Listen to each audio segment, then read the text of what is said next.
మడకశిర నియోజకవర్గం గుండుమల గ్రామ పంచాయతీలోని జూనియర్ కళాశాల కస్తూర్బా గాంధీ బాలికల వసతి గృహంలో ఎమ్మెల్యే ఎంఎస్ రాజు ఆకస్మిక తనిఖీలు చేశారు. వంటశాలలో ఉన్న కూరగాయలు, వంట సరుకులు, బియ్యం, వంటశాల శుభ్రతను పరిశీలించి అధికారులు అక్కడ పనిచేసే వర్కర్లపై తీవ్ర ఆగ్రహం వ్యక్తం చేశారు. 200 మంది విద్యార్థినులకు కేవలం 2 మరుగుదొడ్లు మాత్రమే ఏంటి అని, అసలు విద్యార్థినులు ఎదుర్కొనే ఇబ్బందులు పట్టించుకోరా అంటూ అధికారుల తీరుపై మండిపడ్డారు. విద్యార్థినులకు పురుగులు పట్టిన భోజనం పెడతారా అని ఆగ్రహం వ్యక్తం చేశారు.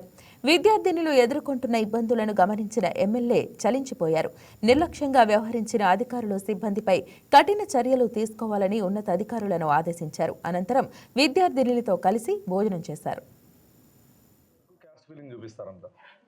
వీళ్ళ దగ్గర నుంచి టీచర్స్ వరకు క్యాస్ట్ ఫీలింగ్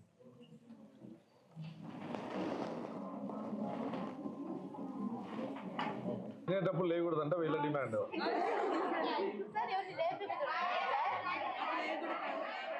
ఈ వీడియో మీకు నచ్చినట్లయితే లైక్ కొట్టి షేర్ చేసి మా వైకే టీవీ ఛానల్ని సబ్స్క్రైబ్ చేయండి.